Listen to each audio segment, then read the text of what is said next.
ছাত্ররা, তোমরা আগের দিনের পড়া নিশ্চয়ই পড়ে নিয়েছো। আজকে কথা ছিল তরলের প্রসারণ সম্পর্কে বলবো। এখন দেখো, তরলের যে প্রসারণ সেটা আমরা আইডিয়া করতেই পারি। যেমন ধরো, জ্বর দেখার সময় আমরা দেখেছি থার্মোমিটার দিয়ে যখন আমরা জ্বর দেখি, থার্মোমিটারের ভেতরে ওই যে তরল পদার্থ হিসেবে যেটা থাকে সেটা হচ্ছে পারদ। সেই পারদটা তাপে প্রসারিত হতে থাকে এবং একটা জায়গায় গিয়ে স্থির হয়। তার মানে আমরা দেখতেই পাই যে পারদের সূত্রটা আস্তে আস্তে উপর দিকে উঠছে। তাহলে এই যে সুতোটা উপরে, পারদ সূত্র উপরে উঠছে, এটা থেকেই প্রমাণ হয় যে তরল প্রসারিত হয়। এইবার আমরা তরলের প্রসারণ বলতে গেলে আমাদের একটা ছোট্ট এক্সপেরিমেন্টের কথা আগে জানতে হবে। যেমন ধরো, আমি এখানে দেখিয়েছি, দেখো এই যে একটা পাত্রে তরল রয়েছে, কালারিং একটু জল দেওয়া আছে, এই নলের এই অবধি তরলটা আছে। এবার এই তরলটাকে আমি গরম করব মানে হচ্ছে একে একখানা গরম জলের পাত্রের মধ্যে বসিয়ে দেবো।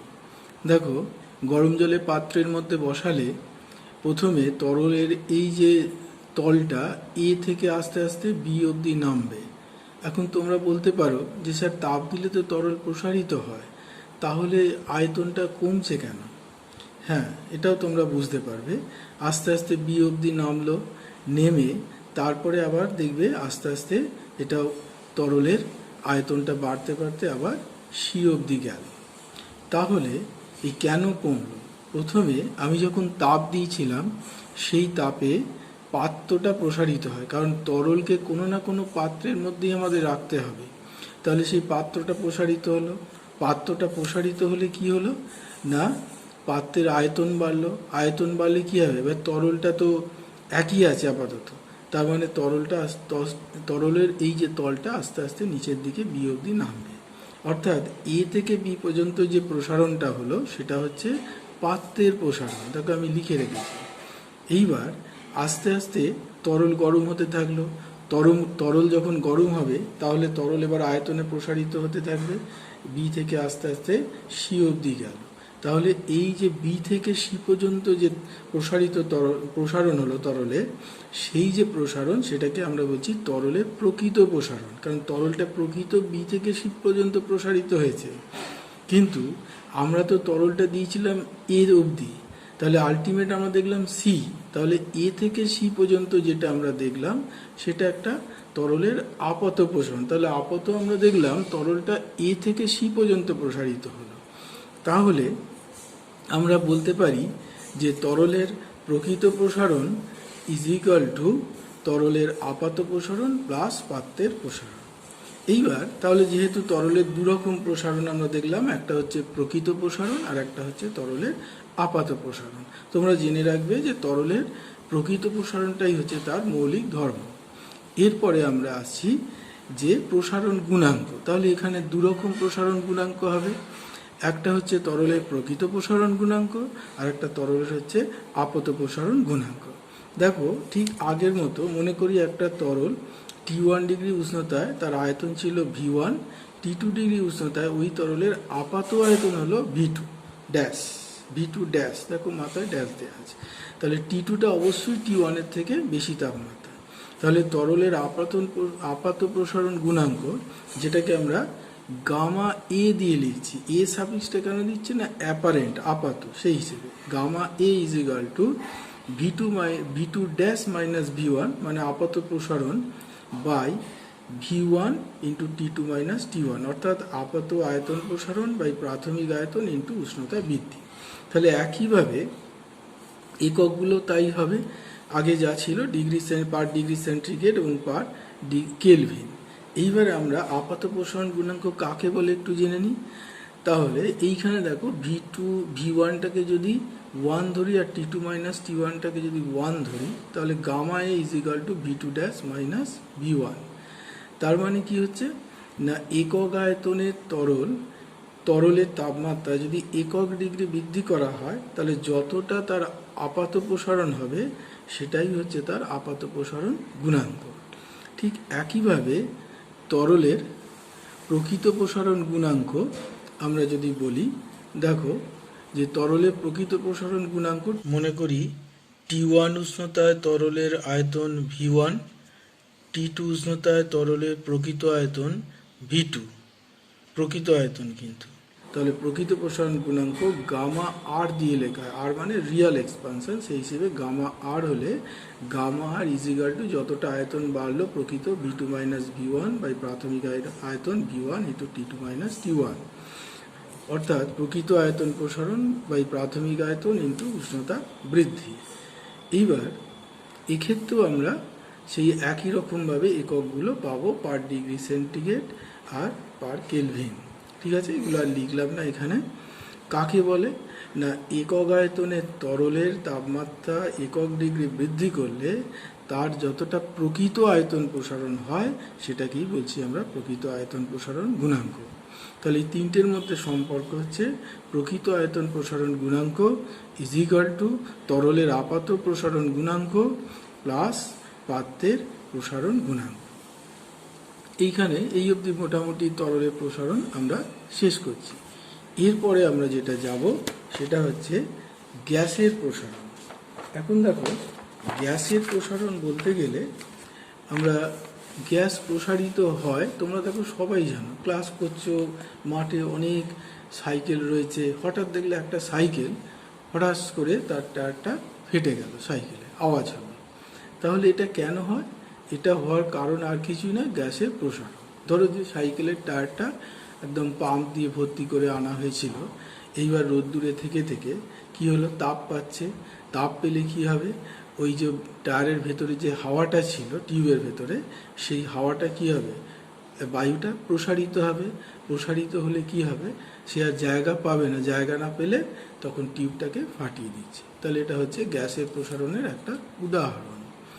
এইবার আমরা কঠিনের তুলনায় দেখেছিলাম তরলের আয়তন প্রসারণ প্রায় 10 গুণ, আবার গ্যাসের প্রসারণ কিন্তু তরলের প্রসারণ আরও অনেক গুণ, মানে আরও 10 গুণ তার বেশি হবে।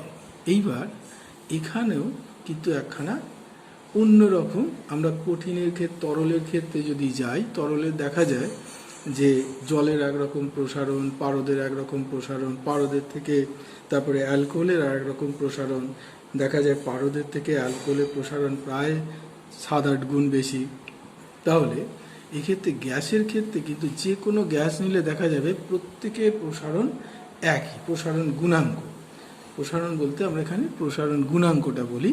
প্রত্যেক গ্যাসের ক্ষেত্রে দেখা যাবে প্রসারণ গুণাঙ্কের মান একই, সেটা হচ্ছে তার মান কত, 1/273 পার ডিগ্রি সেন্টিগ্রেড। এইবার ঠিক আগের মতো আমরা প্রসারণ তরল যেমন আয়তন প্রসারণ গুণাঙ্ক কঠিনের, তরলের, গ্যাসের ক্ষেত্রেও হবে।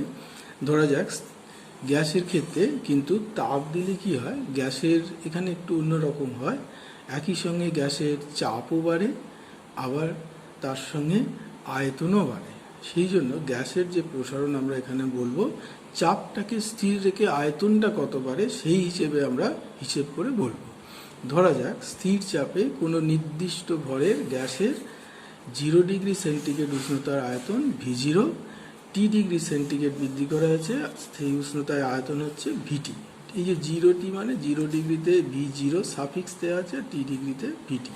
তাহলে আয়তন প্রসারণ গুণাঙ্ক কত হবে, কতটা আয়তন বেড়েছে, V2 মাইনাস V0।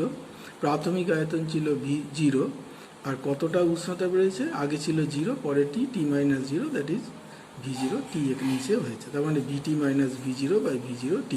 ঠিক একইভাবে gamma P is equal to আয়তন বৃদ্ধি বাই 0 ডিগ্রি সেন্টিগ্রেড উষ্ণতায় আয়তন ইন্টু উষ্ণতা বৃদ্ধি। তাহলে এখানেও আমরা ঠিক একই রকমভাবে এই প্রসারণ গুণাঙ্কের সংজ্ঞা দিতে পারবো গ্যাসের, যে 0 ডিগ্রি সেন্টিগ্রেড উষ্ণতায় যদি আমরা একক আয়তনের তরল এই গ্যাস নিই, তার উষ্ণতা যদি একক ডিগ্রি সেন্টিগ্রেড বৃদ্ধি করি, তাহলে যতটা আয়তন বৃদ্ধি পাবে সেটাকেই বলা হচ্ছে তার গ্যাসের আয়তন প্রসারণ গুণাঙ্ক। একক ঠিক একই রকমভাবে হবে, যে centigrade inverse, degree centigrade inverse এবং এসআই পদ্ধতিতে কেলভিন ইনভার্স।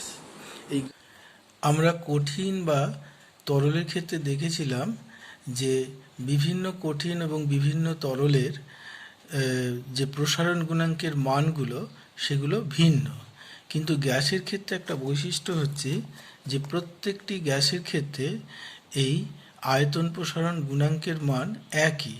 তার মান হচ্ছে 1/273 ডিগ্রি সেন্টিগ্রেড ইনভার্স। এর মান কিন্তু প্রত্যেকটা গ্যাসের ক্ষেত্রে একই। তরলের প্রসারণের ক্ষেত্রে একটা কথা বলা প্রয়োজন। সাধারণত দেখা যায় জলের ক্ষেত্রে যে 0 ডিগ্রি সেন্টিগ্রেড থেকে 4 ডিগ্রি সেন্টিগ্রেড পর্যন্ত যখন তাপমাত্রা বৃদ্ধি করা হচ্ছে তখন জলের আয়তন প্রসারিত না হয়ে সংকুচিত হয়। এই 0 ডিগ্রি সেন্টিগ্রেড থেকে 4 ডিগ্রি সেন্টিগ্রেড পর্যন্ত জলের আয়তন সংকুচিত হয়, আবার 4 ডিগ্রির পর থেকে জলের আয়তন বাড়তে থাকে। তাহলে এই 0 ডিগ্রি থেকে 4 ডিগ্রি সেন্টিগ্রেড পর্যন্ত জলের আয়তন প্রসারণে একটা ব্যতিক্রম রয়েছে। সেই জন্য 0 ডিগ্রি সেন্টিগ্রেড থেকে 4 ডিগ্রি সেন্টিগ্রেড পর্যন্ত জলের যে প্রসারণ এটাকে বলা হচ্ছে জলের ব্যতিক্রান্ত প্রসারণ।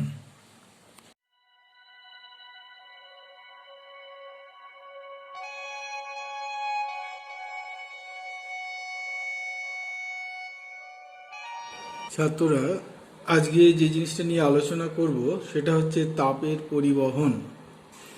আমরা জানি তাপ 3 রকম পদ্ধতিতে এক জায়গা থেকে আরেক জায়গায় সঞ্চালিত হয়: পরিবহন, পরিচলন এবং বিকিরণ। আমরা তাপের পরিবহন নিয়ে আজকে এখানে বলবো। পরিবহন হচ্ছে যে পদ্ধতিতে তাপ পদার্থের উষ্ণ স্থান থেকে শীতল স্থানে সঞ্চালিত হয় কিন্তু পদার্থের অণুগুলোর কোনোরূপ স্থানচ্যুতি ঘটে না, তাকে আমরা বলছি তাপের পরিবহন। এইবার তাপ পরিবাহিতা। তাপ পরিবাহিতা মানে হচ্ছে তাপ পরিবহন করার ক্ষমতাকেই আমরা বলছি পদার্থের তাপ পরিবাহিতা। আমরা জানি তাপ পরিবাহিতার বিচারে পদার্থকে দুটো ভাগে ভাগ করা হয়। একটা হচ্ছে সুপরিবাহী পদার্থ আর একটা হচ্ছে কুপরিবাহী পদার্থ।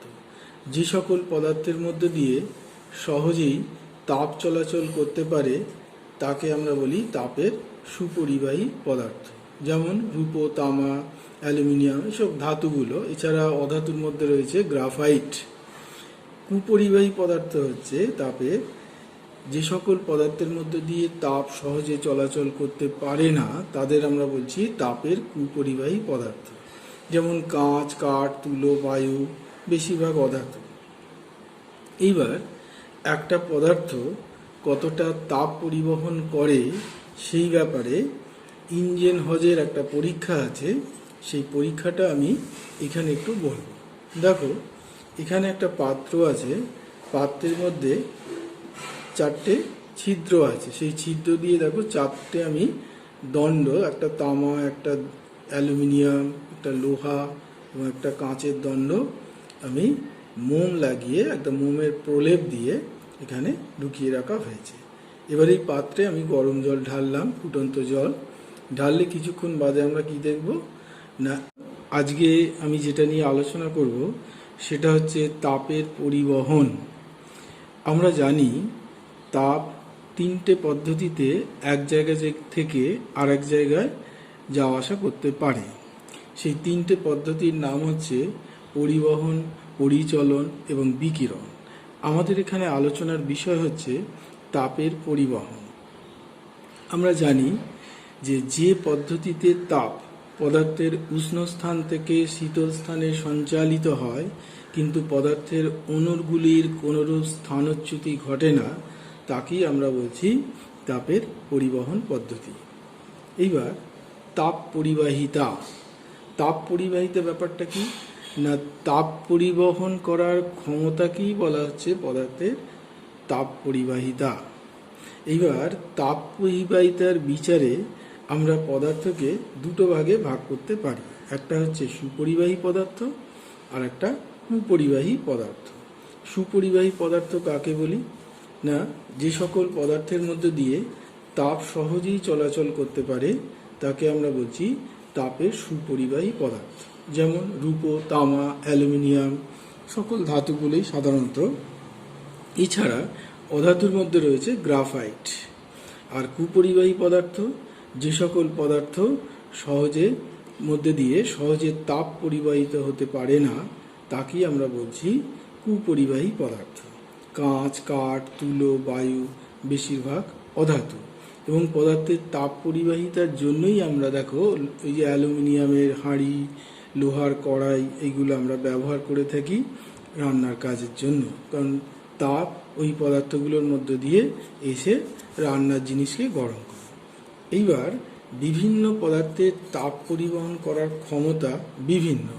এই ব্যাপারে ইঞ্জেনহাউজের একটা পরীক্ষা আছে, ছোট্ট পরীক্ষা। দেখো এখানে আমি ছবি এঁকে দেখিয়েছি যে একটা পাত্র রয়েছে, সেই যেটা বলছিলাম যেই পাত্র রয়েছে, পাত্রের মধ্যে দেখো চারটে বিভিন্ন পদার্থ রয়েছে। একটা তামা দণ্ড, লোহার অ্যালুমিনিয়ামের দণ্ড, লোহার দণ্ড, কাঁচের দণ্ড। এই চারটে দণ্ডকে এই পাত্রের মধ্যে প্রবেশ করানো আছে এবং প্রত্যেকটা দণ্ডের ওপর মোমের প্রলেপ দেওয়া আছে। এবার এই পাত্রের মধ্যে আমি ফুটন্ত জল ঢাললাম। এবার দেখা গেল যে এই মোমের প্রলেপগুলো কার কতটা গলেছে। যে যার বেশি গলবে সে হচ্ছে তার তাপ পরিবহন করার ক্ষমতা সব থেকে বেশি, আর যার কম সব থেকে কম। যেমন দেখো তামায় সব থেকে বেশি মোম গলেছে, তার থেকে কম গলেছে অ্যালুমিনিয়াম, তার থেকে কম গলেছে লোহা এবং সব থেকে কম গলেছে দেখো কাঁচে। তাহলে আমরা এখান থেকে বলতে পারি যে তামার এই চারটের মধ্যে তামার তাপ পরিবহন করার ক্ষমতা সব থেকে বেশি, কাঁচের হচ্ছে সব থেকে কম। এইবার আমরা কতগুলো ঘটনার কথা আমরা বলবো। সেই ঘটনাগুলো আমরা কীভাবে এই তাপের যে পরিবহন সেই দিয়ে আমরা ব্যাখ্যা করব। যেমন তোমরা দেখেছো যে একটা লোহার চেয়ার আর একটা কাঠের চেয়ার যদি গরমকালে রোদে রেখে দিই, দিয়ে দুটোতেই যদি আলাদা করে হাত দিই, তাহলে তোমরা দেখবে যে লোহার চেয়ারটা বেশি গরম বলে মনে হবে। কেন মনে হবে না? দুটোই তো সূর্যের তাপের মধ্যেই ছিল, তার মানে দুজনের তাপমাত্রা এক। কিন্তু আমরা জানি লোহা হচ্ছে তাপের সুপরিবাহী কাঠের তুলনায়, সেই জন্য লোহাতে হাত দিলে তাপ বেশি করে আমাদের শরীরে প্রবেশ করবে, সেই জন্য শরীরটা হাতটা গরম লাগবে। আর কাঠ যেহেতু কুপরিবাহী, তাহলে কাঠের তাপ কম আসবে কাঠ থেকে শরীরে, সেই জন্য সেটা কম ঠান্ডা বলে মনে হবে। এরপরে দেখো শীতকালে পাথরের মেঝের উপর দিয়ে যদি আমরা হাঁটি, তাহলে আমরা দেখব যে আমাদের পায়ে ঠান্ডা লাগছে, কিন্তু ওই মেঝের উপর যদি কার্পেট বিছিয়ে দিই ঠান্ডা লাগছে না, কারণ কার্পেট হচ্ছে তাপের কুপরিবাহী। সেই জন্য কার্পেট পাতার ফলে তাপ শরীর থেকে কম ওই পাথরের মেঝের মধ্যে দিয়ে পরিবাহিত হচ্ছে, সেই জন্য কার্পেটে কম ঠান্ডা লাগছে। শীতকালে লোহার চেয়ার আর কাঠের চেয়ার দুটোতেই হাত দিলে লোহার চেয়ারে আমরা জানি বেশি ঠান্ডা লাগে। এই কারণটা একই, আমাদের শরীর থেকে তাপ বেশি লোহার চেয়ারে চলে যায়, সেই জন্য লোহার চেয়ারটা বেশি ঠান্ডা লাগে। সবসময় মনে রাখবে শরীরে তাপ প্রবেশ করলে সেই জিনিসটা গরম মনে হবে, আর শরীর থেকে তাপ চলে গেলে সেটা ঠান্ডা মনে হবে। কখনোই ঠান্ডা শরীর থেকে চলে যাচ্ছে বা ঠান্ডা আসছে ব্যাপারটা নয়, ঠান্ডা যাওয়া আসা করতে পারে না। এইবার টিনের ছাদযুক্ত ঘরে গরমকালে ও শীতকালে কীরকম অবস্থা হয়? গরমকালে খুব গরম, শীতকালে খুব ঠান্ডা। কেন না? ওই একই, টিন হচ্ছে তাপের সুপরিবাহী, সেই জন্য গরমকালে বাইরেটা খুব গরম থাকে, সেই জন্য তাপটা সহজেই ভেতরে পরিবাহিত হতে পারে। আর শীতকালেও তাই, বাইরেটা ঠান্ডা, সেই জন্য ঘর থেকে তাপ বাইরে চলে যায়, সেই জন্য শীতকালে আবার ঠান্ডা লাগে। বরফকে আমরা খোলা বাতাসে রেখে দিলে গলে যাচ্ছে, কিন্তু তার চারদিকে কাঠের গুঁড়ো দিয়ে যদি বাতাসে রেখে দিই তত তাড়াতাড়ি গলে না। কেন না? কাঠের গুঁড়ো হচ্ছে তাপের কুপরিবাহী। এছাড়া কাঠের গুঁড়োর মধ্যে বায়ু আবদ্ধ থাকে, সেটাও তাপের কুপরিবাহী। ফলে বাইরে থেকে তাপ ওই বরফের মধ্যে এসে বরফটাকে গলাতে পারে না। আর একটা ছোট্ট এক্সপেরিমেন্ট দেখিয়েছি, দেখো তোমরা করেও দেখতে পারো। একটা কয়েনে যদি সুতো বেঁধে ঝুলিয়ে দাও, তোমরা দেখবে ঝুলিয়ে দিয়ে এবার সেই সুতো বাঁধা জায়গাটা যদি একটা দেশলাই কাঠি জালে পোড়াতে যাও দেখবে সুতোটা পুড়বে না। কারণ কি না, ওই যে কয়েনটা তাপের সুপরিবাহী, তাহলে এখানে যে তাপটা দিলাম সেই তাপটা এই সুতোটাকে পোড়াবার জন্য যে তাপমাত্রায় উঠতে হবে সেই তাপমাত্রা অর্থাৎ জ্বলনাঙ্কে উঠছে না। কেন উঠছে না? কয়েনটা তাপের সুপরিবাহী বলে তাপটা এখানে নিয়ে চারদিকে বায়ুতে ছড়িয়ে দিচ্ছে, সেই জন্য ওটা জ্বলনাঙ্কে উঠতে না পারলে কী হবে, ওটা পুড়ে যাবে না। এবার দেখো, কঠিনের মধ্যে তাপীয় পরিবহন যে যে বিষয়গুলির ওপর নির্ভরশীল আর কি না, তাপ পরিবাহিতাঙ্ক, এই নিয়ে আমরা বলব। অর্থাৎ একটা পদার্থের মধ্যে দিয়ে তাপ পরিবাহিত হলে পদার্থের তাপ পরিবহনটা কতটা তাপ যাবে সেটা কোন কোন বিষয়ের ওপর নির্ভর করে। ধরা যাক আমরা এখানে একটা আয়তাকার সমকোণী চৌপাল নিয়েছি, যার দৈর্ঘ্য হচ্ছে এল, প্রস্থচ্ছেদের বা প্রত্যেক এই তল দুটোর, যে তল দিয়ে দুটোর কথা আমি দেখাচ্ছি, এই তল দুটোর ক্ষেত্রফল হচ্ছে এ, আর এই তল দুটোর এই বাঁ দিকেরটা তাপমাত্রা হচ্ছে θ1 আর ডান দিকের তাপমাত্রা হচ্ছে θ2। অবশ্যই θ1টা θ2 থেকে বড় হবে, তবেই তাপ বাঁ দিক থেকে ডান দিকে যাবে।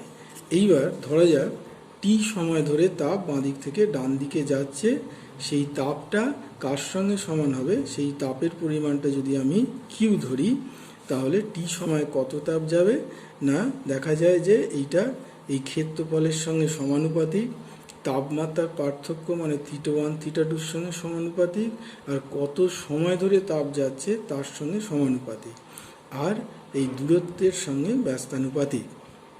তাহলে আমরা লিখতে পারি q varies as a θ1 minus θ2 into t by l, or q is equal to k a θ1 minus θ2 into t by l। k হচ্ছে এখানে তাপ পরিবাহিতাঙ্ক। এবার এই তাপ পরিবাহিতাঙ্ক কাকে বলে? দেখো, এই সমীকরণের মধ্যে আমি যদি a কে 1 ধরি, θ1 minus θ2 কে 1 ধরি, t কে যদি 1 সেকেন্ড বা 1 ধরি, l কে যদি 1 ধরি, তাহলে কি দাঁড়াচ্ছে, এগুলো সব 1 হয়ে k is equal to q।